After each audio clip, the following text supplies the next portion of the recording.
Hi guys, this is Rameshwar Verma and you are watching Geography Ways. So today we are going to discuss about the second part of soil resource. In previous video we discussed about the soil resource, alluvial soil as well as black soil. In this video we are going to discuss about red soil as well as laterite soil and soil erosion and its prevention. Okay, so let us start regarding red soil. So how red soil formed? Okay, so red soil formed due to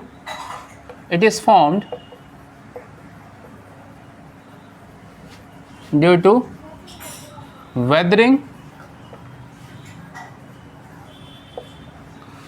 of crystalline rocks that are found in plateau area.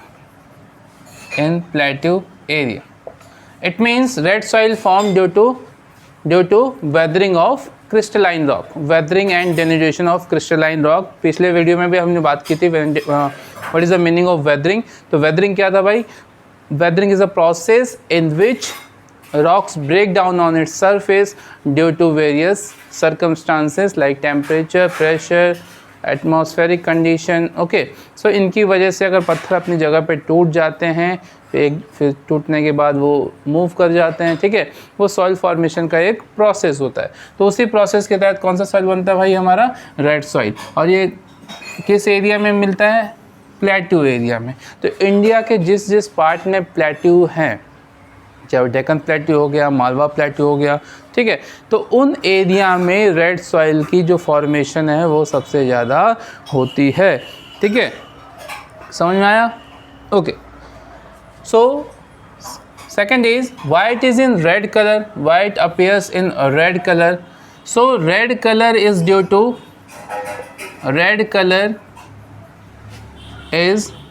Due to presence of large amount of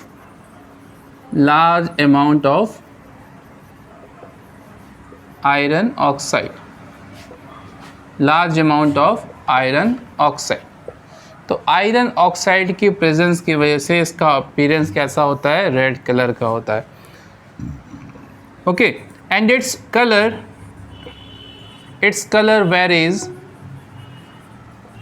varies place to place. Okay, तो red colour का जो soil है उसकी जो colour है वो very करती है प्लेस टू प्लेस. कहीं कहीं it appears like in brown colour. Okay, और when it is in hydrated form, it appears in yellowish color. ठीक है, तो जो रेड कलर का जो कलर है रेड, वो किसकी वजह से? आयरन ऑक्साइड की वजह से. ठीक है, उसके बाद ये प्लेस टू प्लेस वेरी करता है इसका कलर. कहीं कहीं ये ब्राउन कलर में होती है और कहीं कहीं जब ये हाइड्रेटेड हो जाती है, जब इसमें वाटरिंग होती है तो ये कैसा दिखता है? ये येलोइश कलर का दिखता है. Clear? So this is about a red soil. Now let us discuss about it's distribution, कि कहाँ कहाँ ये डिस्ट्रीब्यूटेड होती है. ठीक है, अगर फर्टिलिटी की बात करें तो ये होती है less fertile. It is in less fertile nature.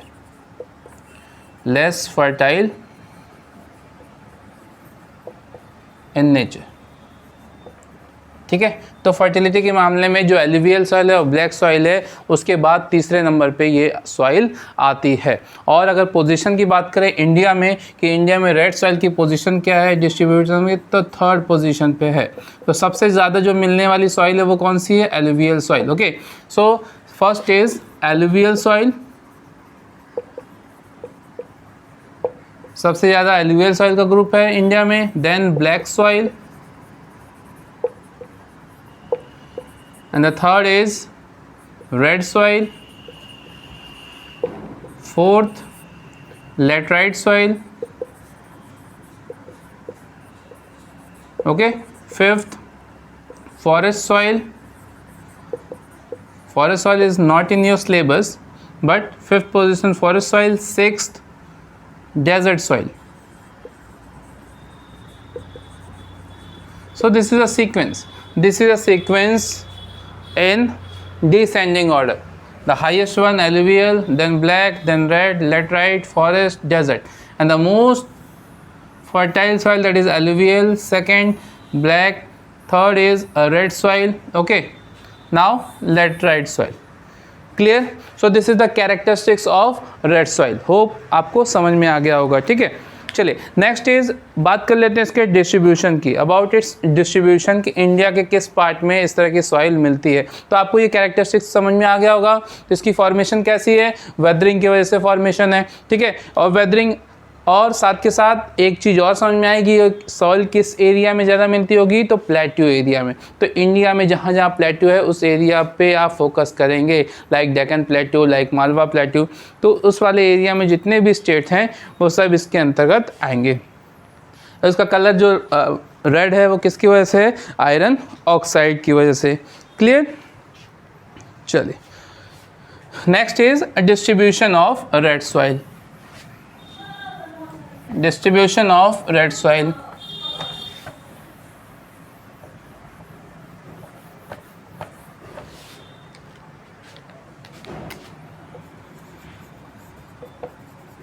Distribution of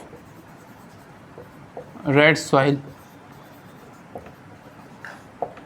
So red soil की डिस्ट्रीब्यूशन कहाँ कहाँ पाई जाती है।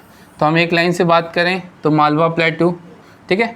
तो मालवा प्लेट्यू में कौन सा एरिया है भाई आपका, Jharkhand, Chhattisgarh,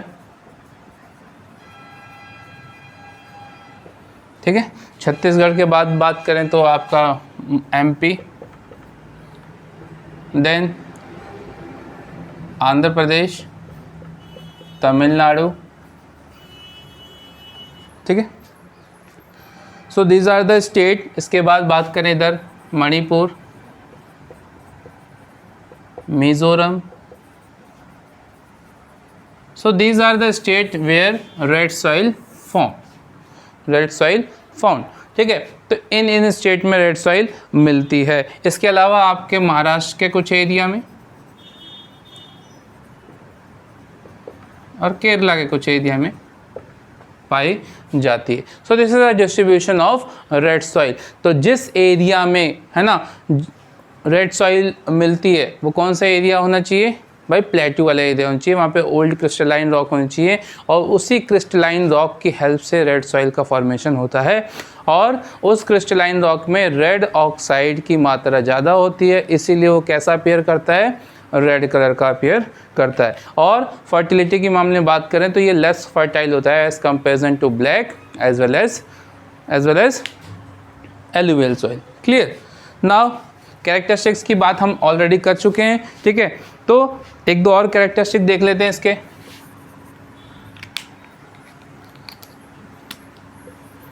characteristics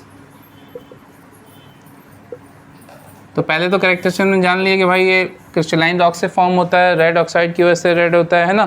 so these are the characteristics. और it is in porous nature. Porous nature, अब ये पोरस नेचर क्या होता है, what is the meaning of porous? So porous means होता है भुरभुरा, है ना, जिसमें मिट्टी को सोखने की क्षमता, पानी की सोखने की क्षमता नहीं होती। So it do not have strength to retain moisture, यानी मॉइस्चर को रिटेन करने की क्षमता बहुत कम होती है इस मिट्टी में। तो इस मिट्टी में पानी डालेंगे तो तुरंत पानी अंदर चला जाएगा, मिट्टी गीली नहीं होगी। तो इसकी जो कैसा नेचर होता है, ये पोरस नेचर का होता है। Clear? It is poor in nitrogen as well as phosphorus. It contain poor amount of nitrogen and phosphorus, ठीक है। So these nutrients are responsible for fertility of soil, तो इसकी वजह से फर्टिलिटी बढ़ती है, लेकिन ये क्या है, कम है। केवल क्या ज़्यादा है इसमें, क्या ज़्यादा है, large amount of iron oxide, large amount of iron oxide, ठीक है। So these are the characteristics of red soil. Okay, so it is not fertile in nature, बहुत ज़्यादा फर्टाइल नहीं होता है, लेकिन हम इसको फर्टिलाइज़र डाल के खेती लायक बना देते हैं। तो कुछ कुछ क्रॉप उगते हैं इसमें, ठीक है, वो उसकी बात कर लेते हैं। Now crop of this soil, crop of this soil, ठीक है। तो क्रॉप की बात करें तो बहुत ज़्यादा क्रॉप नहीं उगते, वैसे तो कुछ भी उगा सकते हैं ना। वैसे तो हम कहें कि भाई हम तो यहाँ काजू भी लगा देंगे अपने गाज़ीपुर में, अपने यूपी में, लेकिन काजू होगा नहीं। हम तो कॉटन भी लगा देंगे जी, लग जाएगा, बिल्कुल लग जाएगा, सब कुछ लग जाएगा, लेकिन वो पैदावार नहीं होगी because of soil content as well as climate condition. तो जैसे for example cotton plant, alluvial soil most fertile soil है, लेकिन कॉटन प्लांट किस में ज़्यादा उगता है, ब्लैक सॉइल में। क्यों? क्योंकि ब्लैक सॉइल में आयरन की मात्रा ज़्यादा है, ठीक है। उसके अलावा क्या है, क्लाइमेटिक कंडीशन। तो जो क्लाइमेटिक कंडीशन गुजरात में, महाराष्ट्र में मिलेगी, वो क्लाइमेटिक कंडीशन यूपी बिहार में नहीं मिलेगी। इस वजह से कॉटन प्लांट वहाँ उगाया जाता है। तो वैसे ही अलग अलग मिट्टी के लिए अलग अलग क्रॉप असाइंड है। तो इस रेड सॉइल में जो मैक्सिमम होता है वो होता है आपका ग्राउंड नट, जिसको मूंगफली बोलते हैं, ठीक है। तो मूंगफली बहुत ज़्यादा उगाई जाती है रेड सॉइल में, क्लियर। इसके अलावा आपके टोबैको की खेती, ठीक है, तंबाकू उगाया जाता है। देन पोटैटो, ठीक है। तो इन सारे खेती होती है, clear. Now next we will move on laterite soil. इसके बाद हम बात करेंगे सॉइल इरोजन की। Okay, laterite soil.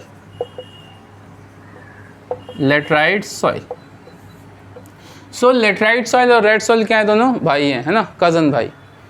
तो एक जैसे सिमिलरिटी है इनमें, बस थोड़ा सा अंतर है। तो इसकी फॉर्मेशन कैसे होती है भाई, इसकी फॉर्मेशन होती है due to leaching process. So it is formed due to leaching process,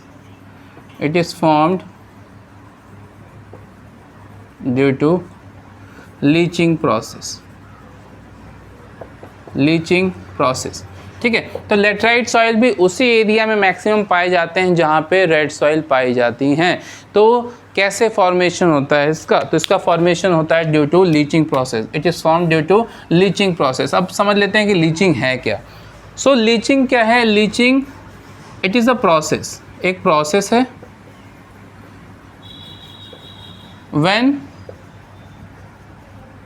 when nutrients of soil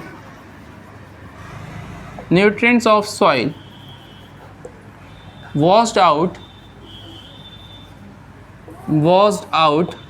due to heavy rain. Okay, so it is a process when nutrients of soil washed out due to heavy rain. तो जब बहुत ज़्यादा बारिश होती है, ठीक है, तो बहुत ज़्यादा बारिश होती है तो ऊपर की जो लेयर होती है, जो न्यूट्रिएंट्स की लेयर होती है प्लेट्यू एरिया में, वो वॉश्ड आउट हो जाती है। क्या हो जाती है, वॉश्ड आउट हो जाती है। तो उसके बाद जो मिट्टी बचती है ना, कंकड़दार छर्रेदार जो मिट्टी बचती है, उसी को हम बोलते हैं लेटराइट सॉइल। और ये सबसे पुअर फर्टाइल होती है ना, बहुत less fertile in nature, it is in less fertile in nature, clear. So the main आपको क्या याद रखना है, लीचिंग प्रोसेस, ठीक है, लीचिंग प्रोसेस आपको याद रखना है। चलिए अब बात कर लेते हैं इसके कैरेक्टरिस्टिक्स की।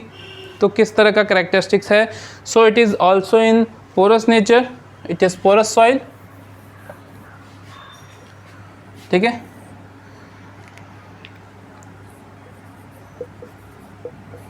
पोरस सॉइल, कौन सा सॉइल है? Porous soil. तो पोरस का मतलब हम समझ चुके थे, पोरस का मतलब जिसमें मॉइस्चर रिटेन करने की कैपेसिटी नहीं होती, उसको हम बोलते हैं पोरस सॉइल। ठीक है। It is in acidic nature, acidic nature. तो मिट्टी कैसी है भाई? एसिडिक नेचर की मिट्टी है। ठीक है।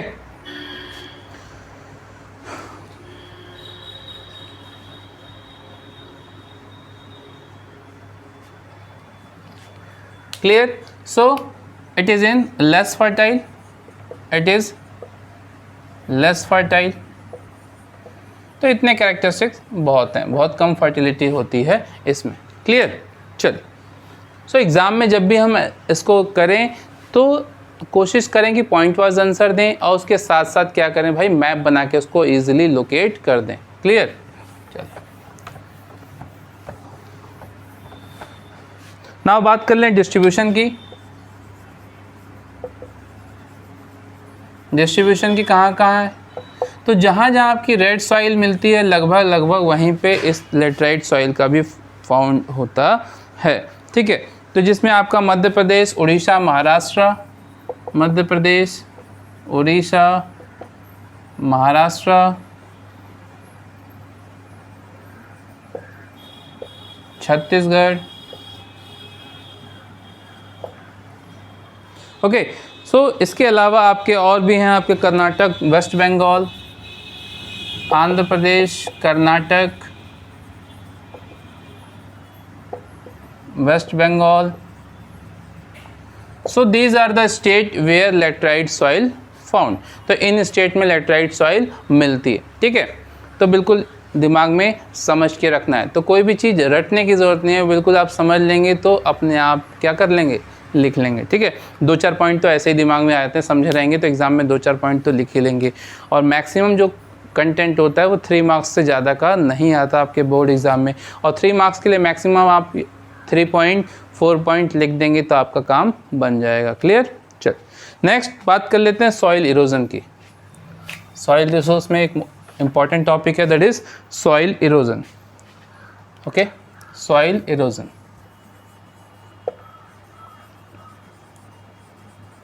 soil erosion. So what is the meaning of soil erosion? So in this topic we will cover about the meaning of soil erosion. तो soil erosion क्या है, नुकसानदेहक है या फ़ायदेमंद है ना? तो soil erosion हमेशा नुकसानदेहक होता है। उसके बाद उसके रीज़न क्या है, कॉजेज़ क्या है, किस वजह से होता है, इफ़ेक्ट क्या है, यानी होने के बाद क्या क्या इफ़ेक्ट होगा और उसे हम कैसे रोक सकते हैं, preventive measures. So these threes we are discuss in this topic. Okay, तो soil erosion means what? Soil erosion means when soil move from one place to another place due to various reason,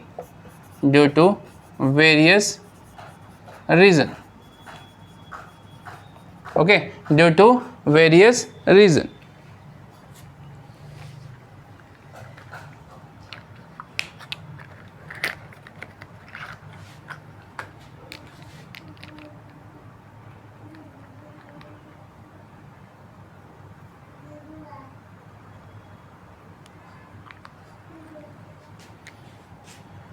ठीक है, due to various reason. तो various reason की वजह से, that reason is natural as well as man made. ठीक है, तो दोनों ही चीज़ है, नेचुरल और मैन मेड। नेचुरल में कौन है भाई? रिवर, विंड, ठीक है, या वाटर विंड। ठीक है, river is consider as water, तो वाटर की वजह से या विंड की वजह से। मैन मेड तो हम लोग भी करते हैं, क्या करते हैं? डिफॉरेस्टेशन, ठीक है, over population,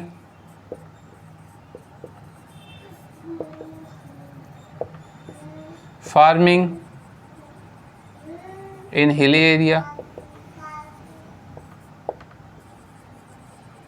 so these are the man made reason, these are the man made reason. ठीक है, तो कॉजेज क्या है सॉइल इरोजन के? तो सॉइल इरोजन क्या है, पहले हम समझ लें कि soil erosion when soil move from one place to another place. ठीक है, तो यानी सॉइल क्या हो गई, मूव हो गई, बारिश आई खूब ज़ोर से, ठीक है, तो यहाँ की मिट्टी बहकर चली गई, मिट्टी क्या हो गई, बहकर चली गई। So it causes landsliding, sorry its effect landsliding, है ना, its effect soil erosion, its effect soil become infertile because the topmost layer washed away due to heavy rain, due to water। ठीक है, तो ये क्या है आपके इफेक्ट हैं। that causes also flood। सो पहले हम बात कर लेते हैं natural as well as man made की। तो रिवर और वाटर की वजह से ये सॉइल इरोजन होता है। So these are the causes, these are the causes of soil erosion, deforestation, over population, farming in hilly areas, over grazing. ठीक है, तो जो लोग होते हैं अपने जानवरों को चराते हैं हिली एरिया में, तो किसी एक पर्टिकुलर एरिया में ओवर ग्रेजिंग हो जाती है, फिर वहाँ की भी मिट्टी क्या हो जाती है, बहकर चली जाती है। ठीक है, क्लियर, बात समझ में आ रही है? चलो समझ लेते हैं एक बार। जैसे मान लीजिए ये आपका हिली एरिया, ठीक है, यहाँ पे बहुत सारे पेड़ हैं भाई।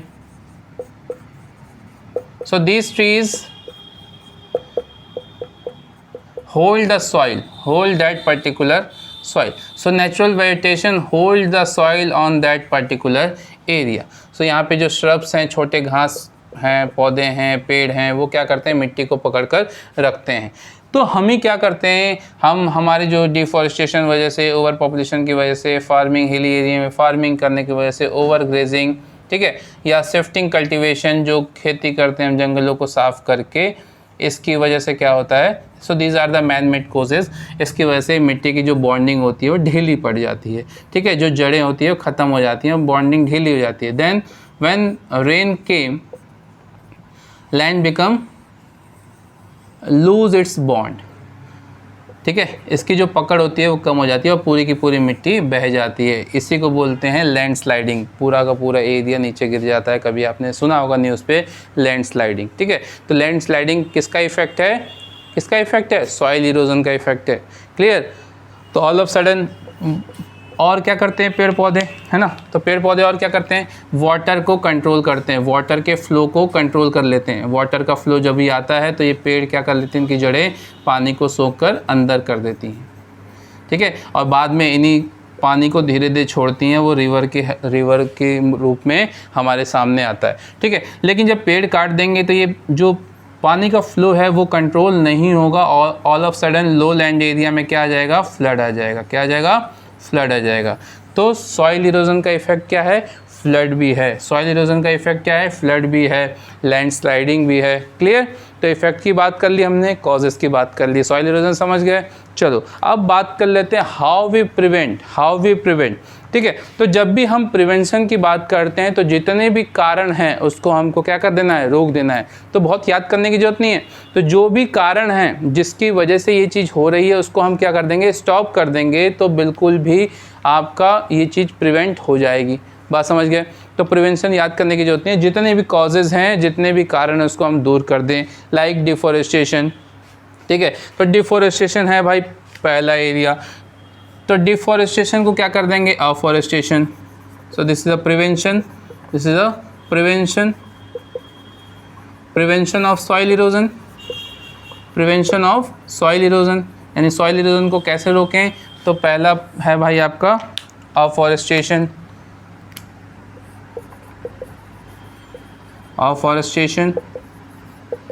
पेड़ लगा के।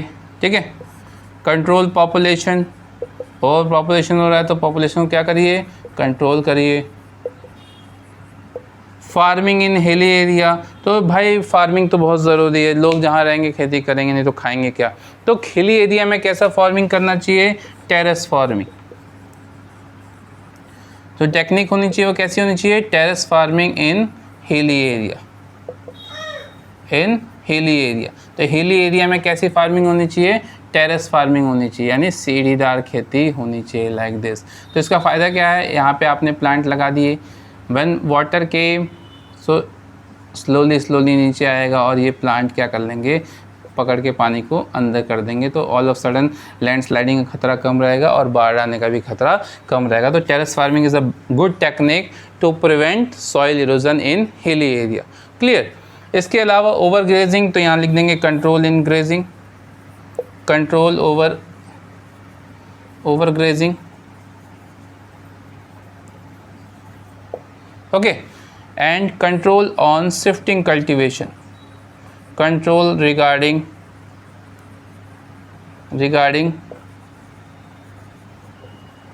Shifting cultivation. ठीक है, शिफ्टिंग कल्टीवेशन पे कंट्रोल करना है। तो सॉइल इरोजन समझ में आ गया। सॉइल इरोजन का मतलब मिट्टी बहकर एक जगह से दूसरी जगह चली जाती है ड्यू टू वेरियस रीज़न, जिसमें पानी भी हो सकता है, हवा भी हो सकती है और मैन मेड रीज़न भी हो सकते हैं। तो सबसे ज़्यादा जो खतरा करते हैं हम ही मैन मेड करते हैं ना, तो मैन मेड की वजह से बहुत ज़्यादा प्रॉब्लम होती है। सो इसके जो प्रॉब्लम है वो क्या क्या हो जाएंगी, लैंड स्लाइडिंग हो जाएगी, फ्लड हो जाएगा, लैंड इनफर्टाइल हो जाएगी। तो ये क्या है, इफ़ेक्ट हैं। इसको रोकेंगे कैसे भाई, किस वजह से होता है, तो deforestation, over population, farming in hilly area, over grazing, shifting cultivation.